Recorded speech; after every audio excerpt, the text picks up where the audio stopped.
Today we're going to be talking about 3.1 through 3.4. These are going to be some review notes for your quiz coming up on Monday and your test that we'll be taking on Wednesday. Let's look at this first thing that you see on your paper. I've got a picture of a line graph here. I want you to go ahead and answer questions 1 and 2 on your own. All right, number 1, Kyla, how many push-ups were done on Thursday? 10 is correct, okay? So you can look at that graph and see there they had done 10. Next up, Carlos, which day had the least number of push-ups? Friday. How many did they do on Friday? They did not do any on Friday, okay? So I want to point out a few things to you that you're going to need to know. On your quiz coming up, you will have to draw your own line graph. So let's look at some things. What goes across the bottom on this one? What is it labeled as? The days, okay? It's the objects out of the graph, okay? It's the days of the week. What's going up the side? The number of push-ups. If you remember, you're always going to do the numbers going up and down on your graphs. What number should I start with every single time on my graph?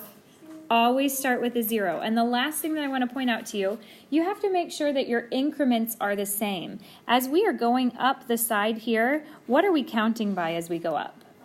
5s. Notice for each one you add 5 more and then add 5 more, okay? And lastly, don't forget to do what? Put the numbers there, okay? This is telling me what number is there on your graph, okay? So always make sure you label your points. Let's look at the next one. Look at this graph right here, and I want to ask you a few questions about it. Number 3, Landon. Read me question number 3. What do you think, yes or no? Yes, you must have a key every single time. Next question, Alex, read me number 4. Which sport did the boys like the best? Another question. Answer that question for me real quick. Which sport did the boys like the best? Basketball. They did like basketball the best. Oh, no. Not the best. You're looking just for what the boys liked, not what the girls liked, okay? So yes, they did like basketball the best. Read it for me, please, Michael. What is the missing number on this graph? Make the bar graph correct. Okay, what are we missing on the graph? There's one thing. You are correct, okay? The bars are not numbered.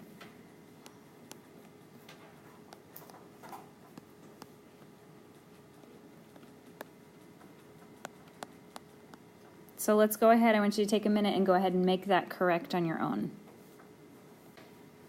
Okay, so you can see now we've got the numbers there. Just remember, each time you have a bar graph, a double bar graph, or a line graph, you want to put the numbers up on top and make sure they're always numbered. Let's look at the next example. Number 6, make a box and whisker plot. What do we have to do every single time we have a new data set? Put them in order from least to greatest. I want you guys to go ahead and do that on your own. All right, who wants to do it for me? Gabby, go ahead. First one. 2. Okay, keep going. 3, 5, 6,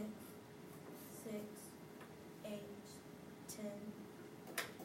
Excellent job. Now remember, we're putting those numbers directly underneath the other numbers, and that helps me to know that I have the same number that I had to start with, okay? There's still 7 numbers in my data set. All right, so the LE, what does that stand for? Lower extreme. Landon, what is my lower extreme? Not 3. What does lower extreme mean? 2. 2, because what does it mean? Take the, I forgot the definition. It's the lowest number in your data set, okay? Guys, what's the opposite of lower extreme? Upper extreme. Michael, what is the upper extreme? 10, because that is the biggest number. Next up, Jakari, let's find our median. What does the median mean? Middle number. The middle number, okay? Jakari, what is my middle number? 6. The 6. So let's go ahead and you can circle it or you can cross it out, okay? If you cross it out, that helps me to very clearly define the lower half of the data and the upper half of the data. Isabel, I need to find the lower quartile. What does that mean? The lower half of the section, or the graph, the lower half of the data. Okay, I'm going to use the lower half of my data, and then what do I have to find of that? The middle number. The middle number or the median, and what would that be? 3. 3 is correct. All right, I've got one more thing left. Everyone say upper quartile. Upper quartile. Emma, what would it be? Upper quartile would be 8. Okay, it is 8 because you want to find that middle value of the upper half of the data. Am I finished now? No. No. No, we've got to make the box and whisker plot, okay? So the first thing you want to do is draw your number line. Now, the hardest part that people really struggle with is trying to figure out what increments to put it in. So let's just start with, what's the smallest number we have in our set? 2. A 2. So let's just start with a 2. What's the biggest number I have in my set? 10. Let's end with a 10.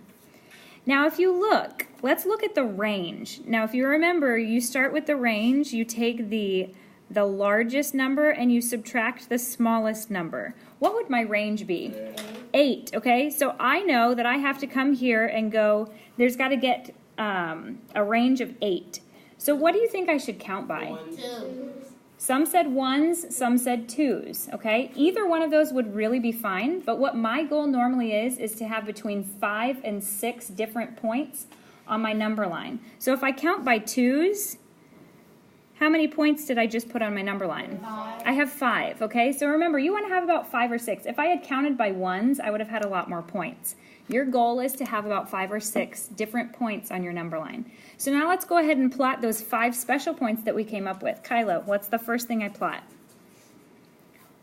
Oh, the 2. The 2 for the lower extreme, and then make sure you show me what that number is. Landon, what's next? 3. A 3. Jakari? 6. Very good. Michael? 8. And finally, Gabby? 10. Remember, you do not want to go up there and plot all of these. All right, so as I was saying, you do not want to label all of the 7 points that we had there. Instead, you are just going to label the 5 important points that we just came up with, okay? Who knows what I need to do next? Box and whiskers. Okay, we're going to do the box and whiskers part. So I've got to come up with 3 lines. Where do they go? In the middle or the outside? Middle. In the middle, okay? So I draw a line through the lower quartile, the median, and the upper quartile. And now what do I do? You're going to make your box, okay? Now, it's not just called a box plot. It's called a box and whisker plot. So my whiskers go down to the what? The outside. What are they called? Whiskers. The outside. The lower extreme and the upper extreme. And that is how you make a box and whisker plot. Any questions? Number 7 had asked us to find the mean, median, mode, and range of the data. Remember, this is exactly what you're doing on your project. Don't forget your project is due on what day? Wednesday, okay? So it's less than a week away. Once again, I got a data set, so what's the first thing I do every time I have a new data set? Go ahead and do that on your own. All right, who's got that for me? Let me have Kyla, go ahead. 15, 17, 22, 25, 56, and 72. Excellent job. Okay, once again, I can see there were 6 numbers in the original data set, and I rewrote 6 numbers. Let's start with the mean. Do you need to show me any work for the mean? No. Yes, you do. On your project, please know you also have to show me work for the mean. What's another word for mean? Average. Average. Carlos, how do I find the average of this? Okay, very good. You're going to add all of the numbers together. So pull those calculators out. I want you guys to go ahead and add all those numbers together. Landon, when you added them, what'd you get? 207 is correct. Is that my mean? No. Remember, your mean is the average, so that means it's going to be somewhere in between the lowest number and the highest number. If I look at 207, that's way bigger than the highest number, okay? So what should I do, Landon? Divide by? What do I divide by, Landon? Divide by 6. And guys, when you do that, what do you get? 34.5. 34.5, okay? I do not want you to round it any more than that. I want you to leave it as 34.5. In your notes, if you remember, we talked about keeping it and rounding it to the nearest tenth, okay? But for your project, what are you doing? Rounding it to the nearest whole number. Rounding it to the nearest whole number, okay? Because of the data, I'm having you come up with like number of siblings. It would be weird if we had a tenth of a sibling, okay? So that's why for your project, you're rounding to the nearest whole number. All right, let's go to the next one, median. Jakari, what does a median mean? The middle number. As you look at that, guys, what's my middle number or numbers? 22 and 25, okay? So what should I do to find the middle of that? Add them up together. So 22 plus 25. Once again, I want you to show me the work, okay? What is 22 plus 25? 47. 47. Is that my median? No. No, think about it. You're trying to find a number that comes right here in the middle of those two, okay? So it's not going to be a 47. What do I have to do? You have to divide it by 2. Divide by 2, and what's my answer? 47.5. Am I allowed to keep it as a decimal? Yeah. Yes, you are. I want you to keep it rounded to the nearest tenth. Next up, Emma, the mode. What does the mode mean?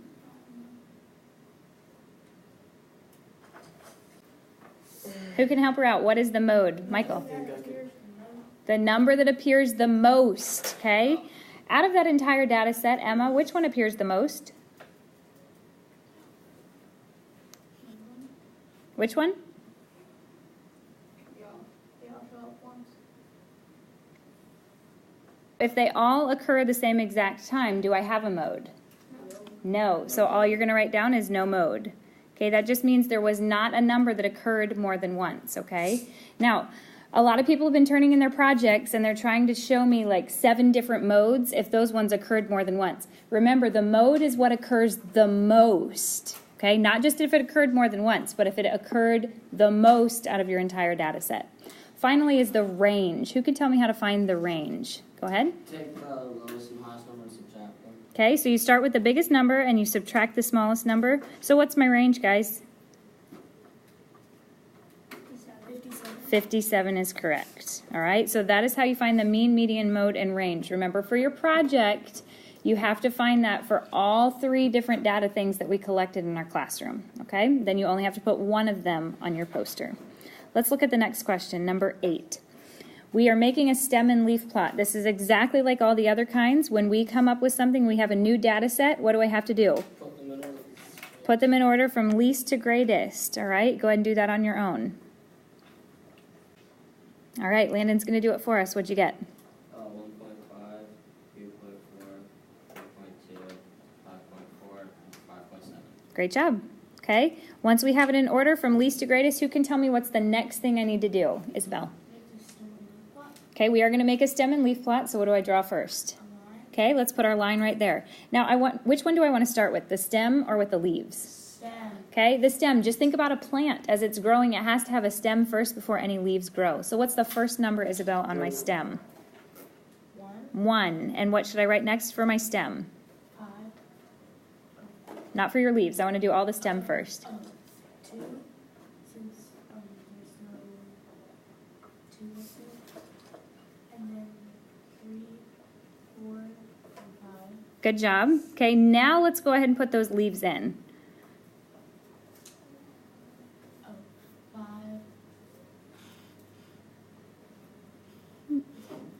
Okay, And then 3 is 4. 3.4, 4 is 2. 4.2, And then number 5 is 4 and 7. 5.4, and 5.7. Now, should I actually put decimal points in my stem and leaf plot? No, I've had some people who are putting little decimal points there, other people who are trying to put them there or turn that into a comma. Please do not put decimals or commas into your stem and leaf plot. The only time that you would have that is over here in our key. So who can help me with the key? Gabby, which number do you want to do? Because remember, you can choose whichever number you want for your key. 4.2. All right, she wants to choose 4.2. So how does the stem and leaf plot look for a 4.2? 42. It doesn't look like just a 42. What should it have in between it? Okay, on my plot, it looks like this. And then what does that equal? That equals 42. Do you have a 42 in your original data set? I don't have a 42, so what does it equal? 4.2. Okay, so this is when you want to make sure that you've got that decimal point in there. That's just telling you that 4, and then when you have that line 2, means the same thing as 4.2. Okay, that's the only time that we're going to put a decimal point in our entire stem and leaf plot.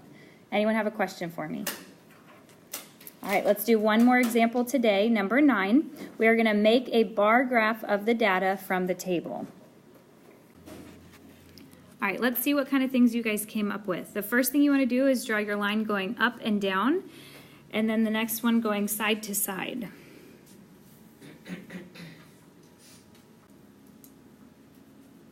What do I label across the bottom? Your year. The years, okay? Then also remember, you're going to put the years in their different sections and then box that word years. Going up and down on the side, what am I doing there? Number of theme parks. One thing you got to make sure you remember is you always start with the number what? 0. 0. No matter what you do, you always start with a 0. Okay, now as you can see, I am looking at my different numbers. What's the smallest number that we had for the number of theme parks? 850. 850. What's the biggest number? 885. 885. Okay, so do you think that I should put a break in the data or keep it? Data. Why should I put a break in the data? That way you don't have to go from 1 all the way to 885. Okay, if I am counting all the way up to 850, I would have a lot of numbers, okay? So let's just put a little break in the data, and let's go ahead and start with the number 850. What do you think I should count by going up? I think counting by tens is a great idea. Should I stop at 880? 890. Let's go and stop at 890 because that's bigger than my biggest number. Okay, setting up all of that stuff right there is the hardest part of doing a bar graph. So let's just look carefully. What is the first number that I want to plug in there for 2015? 871. Okay, so I draw my bar, and then what should I write on top of that bar? 871. You got to put that 871 in there. Take a minute and do the last 3 bars. All right, let's see what we got. Kyla, 2016. 883. Good job. Carlos, 2017. 850. Okay, they didn't have too many compared to the other ones. And finally, Emma, 2018. 885. Okay, main thing with a bar graph or a line graph or a double bar graph. Just remember, on your quiz and your test, you'll have to create your own. So please make sure you put those numbers up there on top. All right, then don't forget, we do have